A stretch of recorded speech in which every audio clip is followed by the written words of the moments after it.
छत्तीसगढ़ में कल दूसरे चरण का मतदान समाप्त हो चुका है और इसी के साथ छत्तीसगढ़ में सभी 90 विधानसभा सीटों पर मतदान की प्रक्रिया पूरी हो चुकी है और इसके बाद अब चर्चाओं का दौर शुरू हो गया है। गली शहर के हर चौक चौराहे, पान के ठेले, गुमचे, होटल, रेस्टोरेंट, इन सभी में जो मतदाता हैं खामोशी के साथ अपनी अपनी जो चुप्पी है वह तोड़ रहे हैं। कोई सरकार बनाने की बात कर रहा है तो कोई सरकार गिराने का दावा कर रहा है। इसी बीच कांग्रेस भाजपा दोनों की जो राजनीतिक दल हैं उनके द्वारा भी अपनी अपनी सरकार बनाने का दावा किया जा रहा है। लेकिन देखने वाली बात यह है कि मतदाताओं ने ईवीएम में किस प्रत्याशी के भाग्य को चमकाया है, यह आने वाला वक्त ही बताएगा। यानी कि 3 दिसंबर को मतगणना में ये पता चल जाएगा कि किस पार्टी की सरकार बन रही है। बहरहाल दोनों ही पार्टियां अपनी जीत का दावा कर रही हैं। सबसे पहले बात करते हैं कांग्रेस की। तो कांग्रेस का दावा है कि 75 से भी ज़्यादा सीटें वे जीत रहे हैं। प्रदेश कांग्रेस अध्यक्ष और सांसद दीपक बैज ने आरोप लगाते हुए बताया कि भाजपा इस चुनाव को प्रभावित करने के लिए छत्तीसगढ़ की शांत फिजा को खराब करने का षड्यंत्र रच रही थी, लेकिन वे अपने इस षड्यंत्र में असफल रहे। प्रदेश की जागरूक जो मतदाता हैं भाजपा के बहकावे में नहीं आए और छत्तीसगढ़ की जनता ने कांग्रेस सरकार के काम और कांग्रेस की जो घोषणा पत्र है उस पर अपना भरोसा जताया है। कांग्रेस 75 से भी अधिक सीट जीतकर फिर से अपनी सरकार बनाने जा रही है। ऐसा कांग्रेस के जो वरिष्ठ नेता हैं और कांग्रेस के प्रदेश अध्यक्ष दीपक बैज हैं उनके द्वारा बताया गया है। उन्होंने कहा कि प्रथम और दूसरे चरण के मतदान में किसान, माता बहनें, युवा, श्रमिक, व्यापारी, इन सभी का रुझान कांग्रेस के प्रति मिल रहा था। उन्होंने आरोप लगाया कि विधानसभा का यह चुनाव प्रधानमंत्री नरेंद्र मोदी के झूठे जुमले और कांग्रेस पर भरोसे का चुनाव रहा है। हालांकि इसमें कितनी सच्चाई है ये तो आने वाला वक्त ही बताएगा। चुनाव से पहले कांग्रेस के बड़े बड़े और दिग्गज नेताओं के द्वारा चुनाव में प्रचार और रैलियां की गई। कई जगह पर रोड शो भी किए गए और अपने प्रत्याशियों के लिए वोट मांगे गए। कांग्रेस के द्वारा अपने द्वारा किए गए कामों को लेकर वोट मांगा गया था।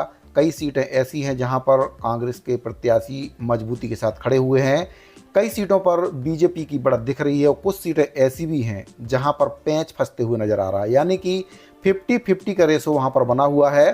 तो बहुत सी ऐसी सीटें हैं जहां पर कांग्रेस को बढ़त है और कुछ सीटें ऐसी हैं जहां पर बीजेपी को बढ़त मिलते हुए नज़र आ रही है। लेकिन स्पष्ट अनुमान अभी लगा पाना संभव नहीं है। ये आपको 3 तारीख को ही पता चल पाएगा कि कौन सी पार्टी सरकार बना रही है और कौन सी पार्टी विपक्ष में बैठ रही है। तो कांग्रेस के द्वारा पूरी मजबूती के साथ ये कहा जा रहा है कि 75 पार वे सीटें ला रहे हैं और फिर से एक बार छत्तीसगढ़ में कांग्रेस की सरकार बन रही है। तो वहीं भाजपा भी दावा कर रही है कि वे बहुमत के साथ सरकार बना रहे हैं।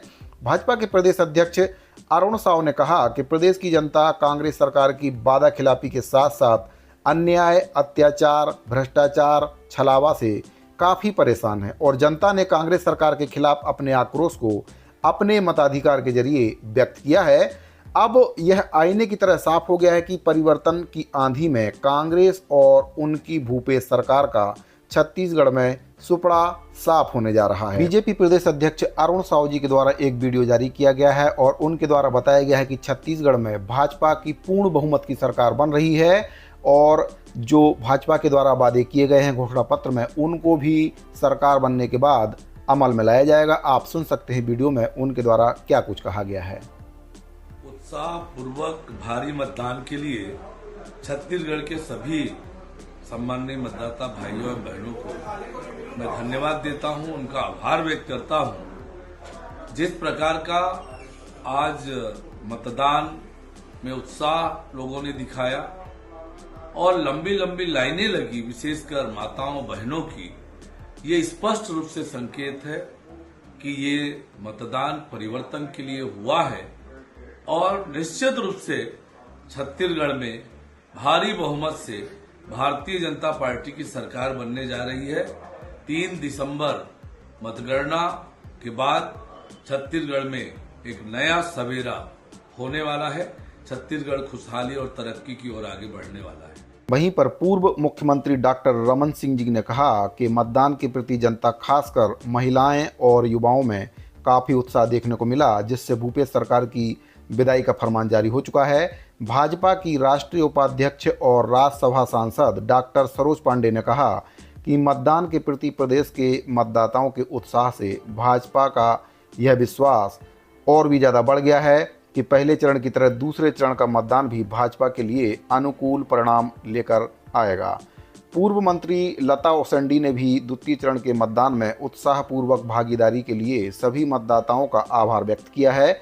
नेता प्रतिपक्ष नारायण चंदेल ने मतदान के प्रति अभूतपूर्व उत्साह के प्रदर्शन करने पर प्रदेश की जनता का आभार माना और कहा कि विशेषकर प्रदेश की मातृशक्ति का मतदान के प्रति यह उत्साह और उमंग भाजपा के संकल्पों और मोदी की गारंटी पर मुहर लगाने वाला है। भाजपा सांसद विजय बघेल जी ने कहा कि 100 स्फूर्त मतदान केंद्रों तक बड़ी संख्या में पहुंचे मतदाताओं ने लोकतंत्र के महापर्व को गरिमा मंडित किया है।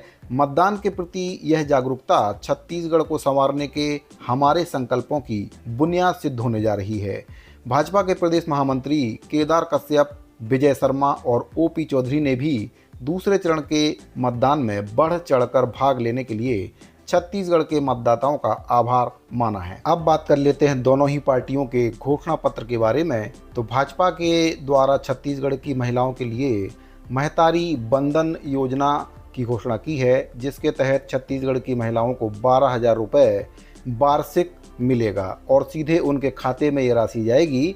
और जो किसान हैं उनके लिए 3100 रुपये प्रति क्विंटल की दर से धान खरीदी की घोषणा भी भाजपा ने की है, जो एक मुश्त किसानों के खाते में जाएगी। अगर हम कांग्रेस की बात करें तो कांग्रेस के द्वारा दीपावली के शुभ अवसर पर गृह लक्ष्मी योजना की घोषणा की थी, जिसके तहत 15,000 रुपये प्रतिवर्ष सीधे महिलाओं के खाते में जाएंगे और इसके लिए किसी प्रकार के फार्म भरने की भी ज़रूरत नहीं है और उनको लाइन में भी लगने की ज़रूरत नहीं है।